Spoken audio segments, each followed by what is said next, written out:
edukatriċi bħali Josephine Beyer Grek li għand esperjenza wkoll fil-passat fil-qasam tax-xandir, però llum ħan iddiskuti magħha il-ħidma li qed tagħmel tajba fil-qasam edukattiv, ir-riċerka u l-istudju wkoll li qed tagħmel f'dan il-qasam. Riċerka u studju illi jikkonferma wkoll kemm hija fuq kollox edukatriċi irrid ngħid iddedikata.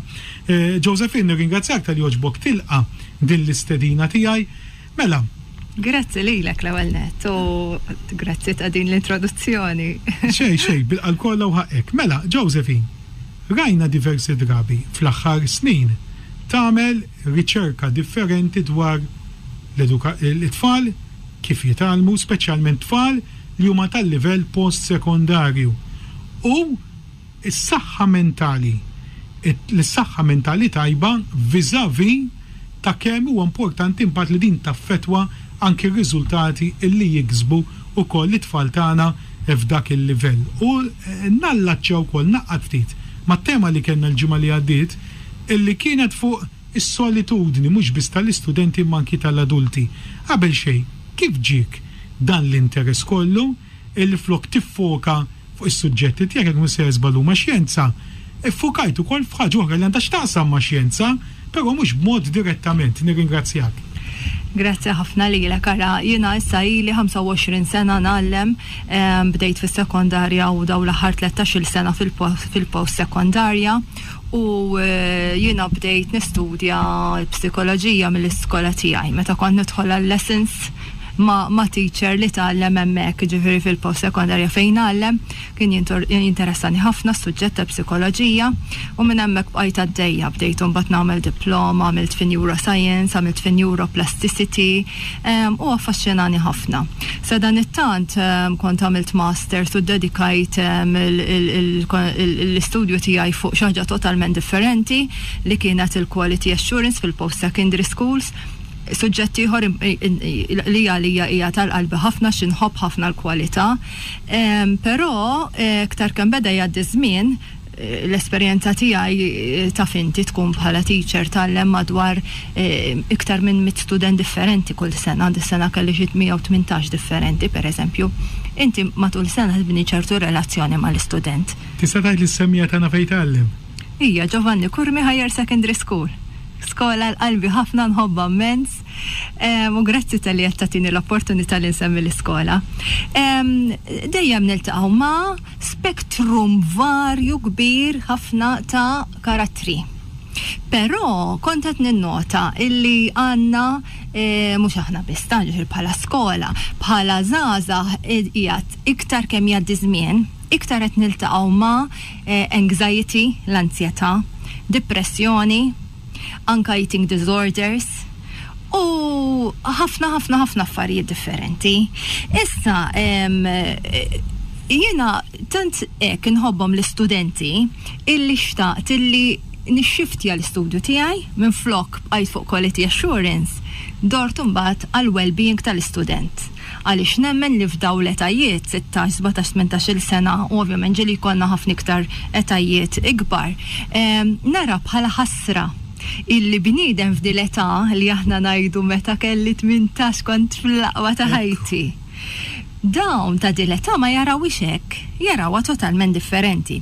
U meta bdejt ir-riċerka, bdejt ninduna illi pereżempju xogħol importanti, studju importanti li veru laqatni naqra antik issa tal-2008 li dan sar studju fid-dinja f'41 pajjiż illi kien jinkludi mhux biss lil Malta, kien jinkludi wkoll ħafna mill-reġjunijiet tal-Amerika u anka mill-Ewropa plus postijiet oħra 41 pajjiż fejn Malta tiġi fl-ewwel post ta' kemm għandna studenti li huma pressured bl-istudju. U inti tibda tgħid istra, aħna il-Maltin nieħdu l-ewwel post kemm għandna studenti li huma l-iktar pressured, mentri forsi tgħid li għadda ħafna żmien mill-2008. Iktar riċenti, għax meta nagħmlu riċerka tibbaża fuq l-aħħar 10 snin.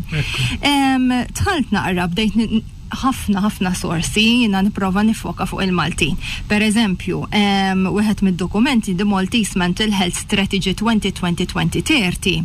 Dan jgħid, da maħruġ da dokument li studju ġifieri ta' ċertu kwalità maħruġ mill-Office of the Deputy Prime Minister fl-2019 illi jgħid illi wieħed minn kull 4 adolescenti Maltin mill-etajiet ta' 15-il sena l fuq u jiena li qed naħdem minn 16-il sena l fuq, allura dan interessani ħafna, għandhom well-being related issues. Biex inkomplu ma' aktar riċerka biex nissustanzjaw da li qed ngħidu, l-NSO fl-2022 ħarġet statistika illi bejn l-adolescenti ta' etajiet 16-17 sena 25.5% biss illi huma sodisfatti bħajjithom. Mela qed ngħidu li 74.5% tal-żgħażagħ Maltin minn 15-il sena l fuq mhumiex sodisfatti bħajjithom. Meta ħareġ dan Dan ħareġ fl-2022 NSO, il-National Statistics Office, 3 snin ilu, sewa. Fl-istess sena Richmond Foundation, entità li jinveru ninżala l-kappellu grata ħafna xogħol li tagħmel għal well-being fil-Gżejjer Maltin, l-istess ħarġet dokument illi jgħid li 70% tat-teenagers u żgħażagħ Maltin jirrapportaw anxiety, ansjetà, sadness u anka depression. 70%. Jiena dawn l-istatistiċi jamluni sad, imdejqa. Anka l-fatt li ħanurik il-pozizjonaliti kollha tiegħi jiena wkoll ta' tifel ta' 17-il sena. L-imbagħad inħares lejhom bħala tifel tiegħi li nħobbu żjed mid-daw f'dajnejja bħal ħafna ommijiet sewa. Ma tibda tgħid istremma l xiex. Fl-istess żminijiet, pereżempju, kien hemm mistoqsija parlamentari fil-2023. Milli saqsew kemm hawn suwiċidi f'Malta. U il-Ministru l-Onorevoli Ġewett Bela irrisponda 27 f'sena. Kien hemm dik is-sena li għal-Maltu huma ħafna. Anka wieħed aħseb wara 27 u aħna nafu li fl-aħbarijiet ma tantx nisimgħu imma llum il-mezzi soċjali, social media. Mhux xi ħaġa rari illi taqra suwiċidju hija ħasra. Taf kif, ġifiri xaħġa tissir issa biex inkun ġifiri namela ċara, din mux Malta biss, għax forsi jkun hemm min jismana u jgħid istraħna l-Maltin kemm aħna fuq livell ħażin. Il-World Health Organization fl-2021 kienet iddikjarat illi l-istress din iddikjaratu bħala li huwa health epidemic of the 21st century. Epidemija tas-saħħa tas-seklu 21 fid-dinja ġifieri, l-istress. U l-istress bħala kunċett kien jipprova jispjegah psikologu famus ħafna bil-kunjom Selye u mingħajr ma nidħlu f'ħafna toqol. Imma tajjeb li wieħed jifhem naqra. Il-kelma stress inizjalment ħarġet fil-physics. Meta aħna tfal tagħna jistudjaw u jagħmlu molla, spring, u jibdew man-naħa t'isfel tagħha iżidu l-piżijiet u di tiġġebbed. Imma jasal punt fejn jekk tagħmlilha pis iktar milli tiflaħ di tiġġebbed u ma tarġax tmur lura għal tul oriġinali tagħha, allura tkun saret ħsara fuq il-ħadida. Sewa. U l-ġisem tal-bniedem hekk jiġrilu. Studju ieħor minn żewġ psikoloġi oħra kbar Lazzarus u Folkman jgħidu illi l-bniedem kull sitwazzjoni li jiltaqa' magħha l-ewwel jifhem x'inhi. U t-tieni fażi li l-moħħ tagħna jagħmilha b'mod unconscious, mhux mod hekk li inti tkun qed tifhem x'qed jiġri. Jgħidlek, janalizza jekk inti għandek riżorsi jew power jew ħila biżejjed biex inti tagħmel dik is-sitwazzjoni. Per eżempju, ħantik eżempju, inti ċempilt li qed tiġi għall-intervista, Mela jien għal-ġisem tiegħi l-ewwel ħajjifhem xi ġifieri titmur radio, titkellem, titkun b'mod professjonali biżejjed għax inti qed titkellem fuq studju xejn. U mbagħad il-ġisem ħajjagħmel evalwazzjoni, imma jien kapaċi jmur fuq ir-radio, imma din xi ħaġa li ħatamilni hekk imwerwra, nibża jew ħanaqaċċajt u allura jien meta ħammur mal-lectures tiegħi ħajnaqsu lil mark jew. Taf kif jiġifieri il-bniedem jevalwa mingħajr ma jkun xi ħaġa li hija konxja din il-ħaġa. U jien bdejt nipprova nispjega jew nifhem x'inhuwa l-istress u x'inhuwa l-well-being fl-istudenti tal-post-sekondarja. Allura, l-ewwel ħaġa li għamilt għaliex biex tifhem x'inhija għal kull student x'qed jifhem biha il-kunċett ta' well-being. Din hija xi ħaġa li trid tispjega fid-dettall, mhux xi ħaġa li nagħmel lista ta' risposti u ntihom lill-istudenti u jittikjawli. Għax inkella nkun qed nippreddhom isni nagħtihom idea ta' xa jwieġbu. Jiena rrid niltaqa' mal-istudenti nagħmel interviews jitkellmu kif iridu u bil-libertà kollha biex jiena nifhem issa kif qatt inti tajjeb qabel jiena dejjem nagħlem biology li 25 sena. Allura jinteressani ħafna jiena l-istudenti li jiġu post-sekondarja l-ewwel qed iridu nifhmu li dan mhix compulsory education, mhux jiġu għax ta' bil-fors. Daw 16-il sena jistgħu jekk iridu jmorru jaħdmu jew imorru jinnafhem kast jew imorru ITS tat-turiżmu jew imorru fejn jridu. Imma ta' dileta huma jażlu liema post-sekondarja jridu jmorru fiha. U li jiġu għandna daw ħajjiġu determinati li jridu l-biology bil-fors għażlu huma mhux impost u jkollhom ħafna targets. Jiena żiltu għax irrid immur tabib, pereżempju, jew irrid immur fil-health sciences. Mela huma ġiġa għandhom dik il-qisa ħolma fejn irridu jaslu bih is-suġġett, allura jkunu motivati. Aħna jien ħan nitkellem fuq jien m'għandix il-problema ta' klassi li mhumiex motivati. Anzi, kollox ta' s-suġġett tiegħek. Il-grazzja kbira hi illi jagħmlu ħafna xogħol u mhux ħanajt li hija problema ta' grazzja li nkun overloaded bil-corrections għax tant jaħdmu. Dawn motivati ħafna. Imma mbagħad min-naħa l-oħra xi jkollhom ċertu aspettattiva, ċertu ħolm rid imur tabib mela jien irrid inġib level biology u chemistry fl-istess session ma nistax nagħmel wieħed f'Mejju u t-tieni wieħed f'Settembru, jridu jkun fl-istess session flimkien ma' sokkus, flimkien ma' xi intermediates. Allura jiena nara ħafna iktar forsi dan it-tip ta' ansjetà, dan it-tip ta' eating disorders, anka qed issir moda ħafna self-harm, noqgħod naqta fuq il-ġilda biex isni nħosslu ġieħ. U studju ħor li interessani ħafna b'mod partikolari kien ta' Blundelendo Giovanni fl-2024 illi dawn sabu li 8% tal-istudenti tal-mediċina u tal-farmasi tal-Università ta' Malta dawn stqarrew illi f'xi ħin tal-istudju tagħhom bl-istress tal-istudju ikkuntemplaw li jagħmlu suwiċidju. 8% ta' dawn l-istudenti. Allura kienet xi ħaġa li jien li tant inħobb l-istudent qisni tefatni biex nimraħ biex nesplora dan is-suġġett. Mentri il-kelma well-being mhijiex xi ħaġa buzzword illi bdejna qisna nitkellmu fuqha f'daw l-aħħar ftit snin. Din ila tiġi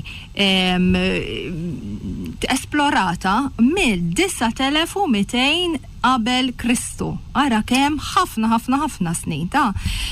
U jgħidlek illi kull bniedem huwa differenti u kull bniedem għandu il-meaning differenti tiegħu tal-kelma. X'jifhem biha. Allura jiena rrid illi nagħmel dawn l-intervisti mal-istudenti biex naraw x'jaħsbu. U biex noħroġ konklużjoni, rrid nimxi fuq modell ta' ftit.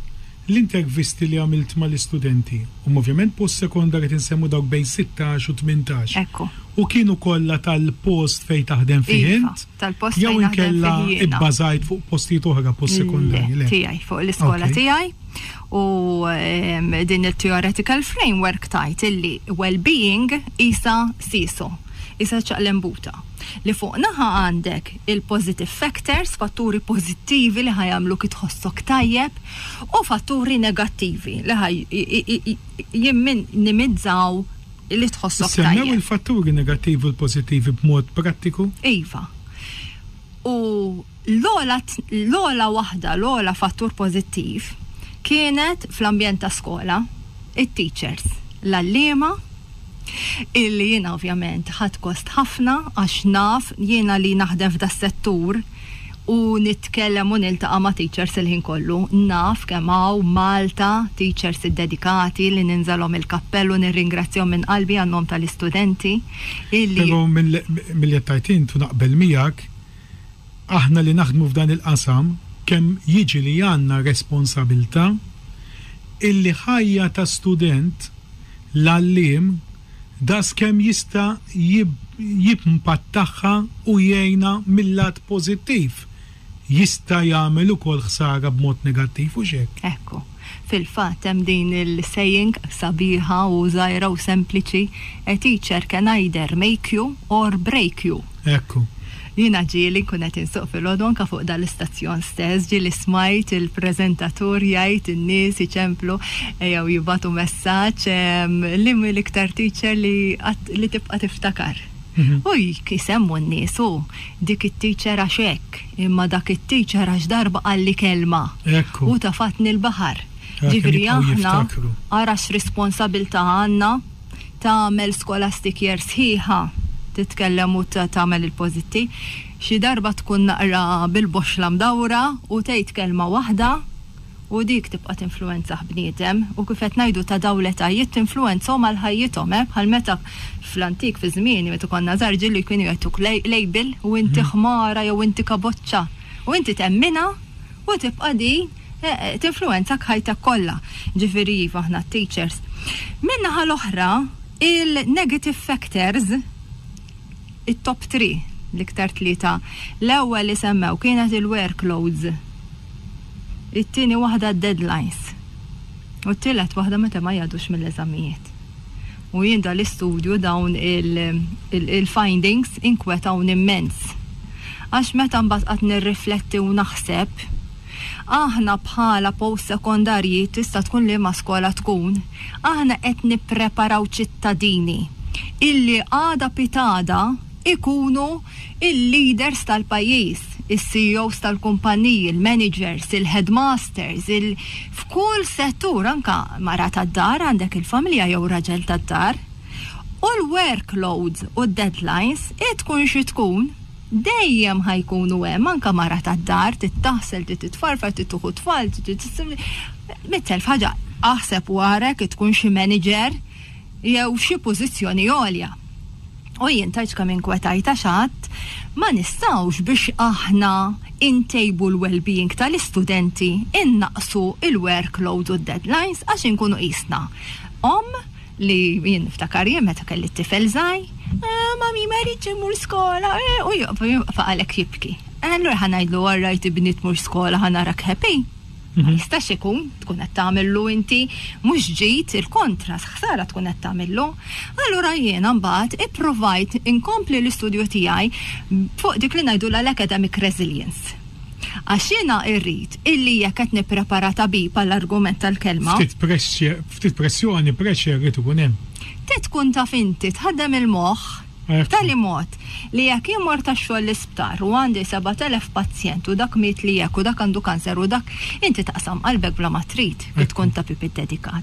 Barra minn hekk nies li mhux dejjem naqblu ħassib ħafna kontrarju fil-ħajja tiegħek tkun fejn tkun. F'kull post tax-xogħol. Kull. Barra minn hekk inti jew x'daqqa dik marret ħażina u allura inti wara ġurnata xogħol u daw ikollhom il-tul stasijat ta' xogħol tagħhom it-tobba ġili 24 sija shift. Itmur lura d-dar ħdej il-mara jew ir-raġel u tfal. Tgħidlhom tkellmunix għax m'hemm li nervi, tkellmunix għax m'hemm l-istress, għax għandi l-ansjetà, għax għandi depression bix-xogħol. Jew inti tipprova mentalment tuża il-psikoloġija kif jaħdem il-moħħ biex inti dawn huma problemi li jinqalgħu dejjem iktar kemm jgħaddi żmien iżjed u jinkapaċ insolvi jew nittek il-jom ħalli forsi bżajt ma solvix għax impossibbli.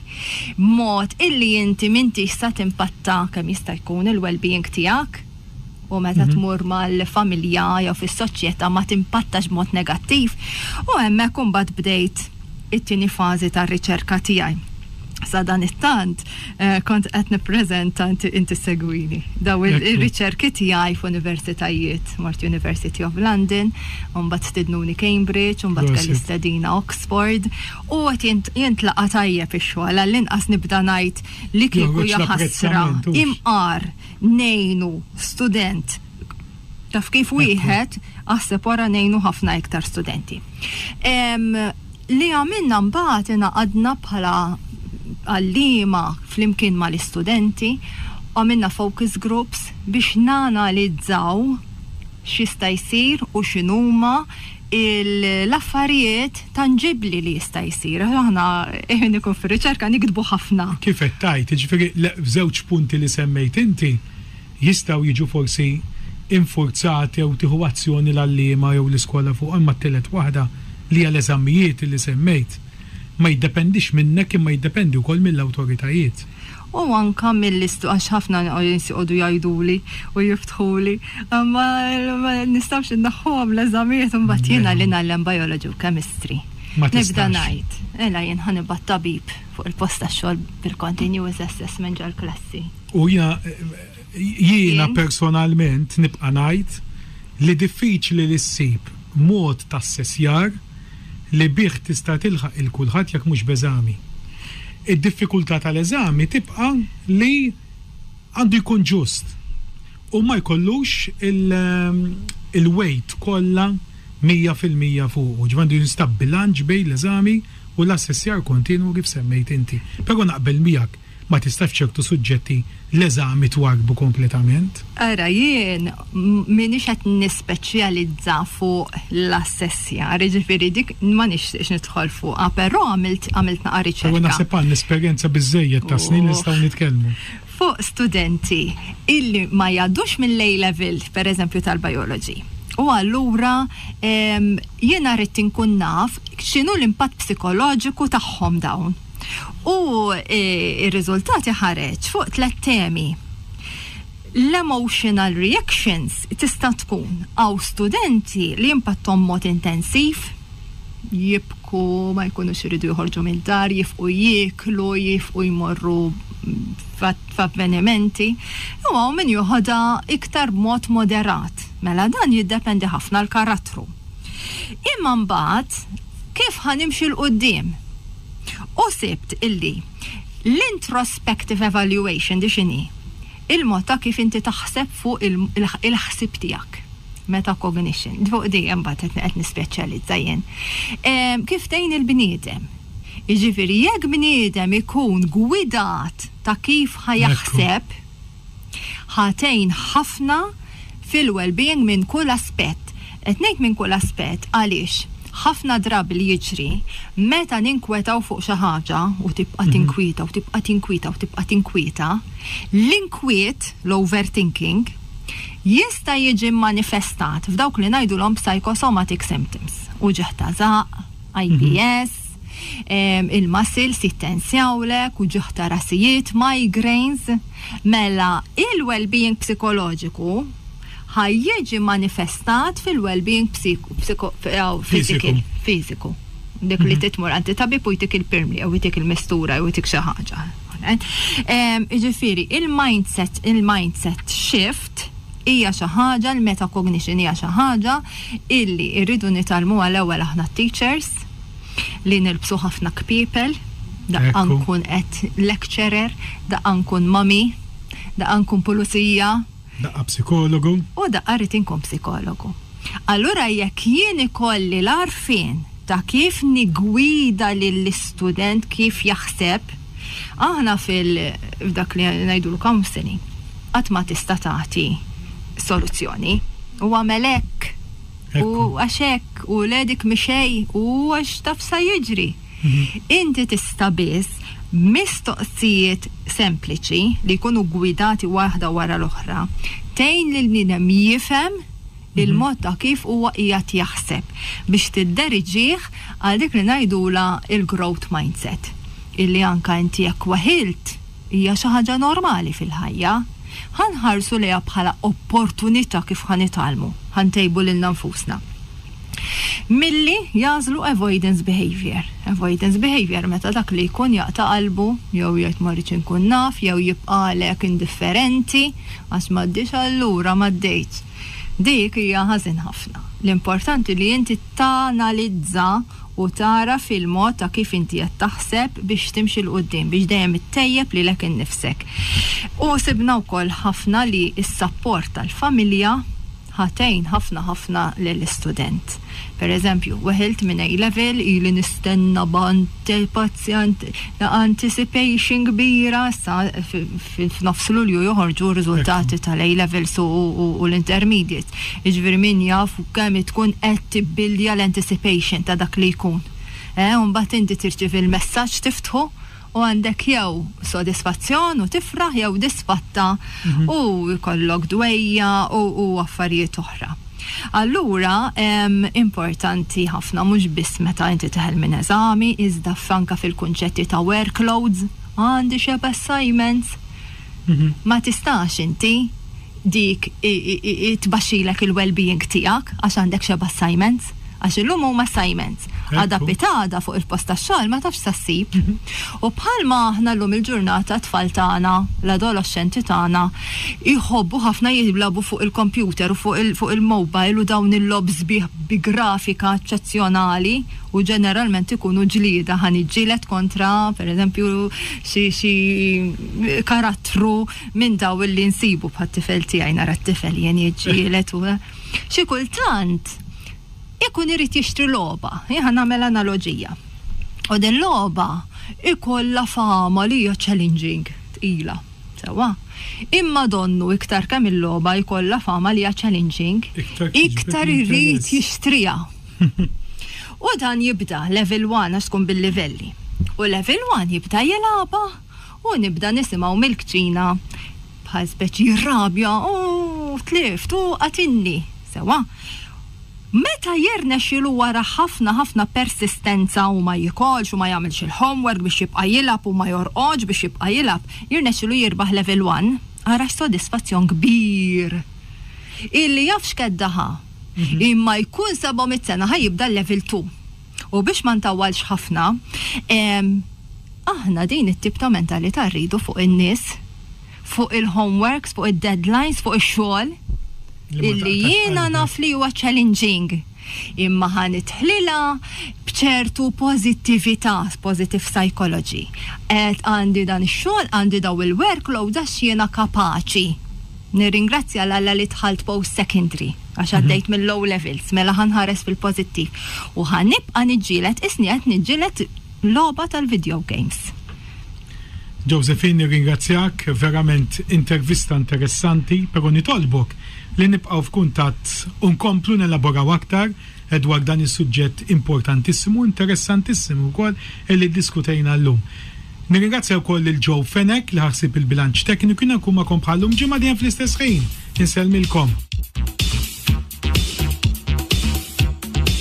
Eduka Link fuq Radio Malta preżenta Kenneth Vella.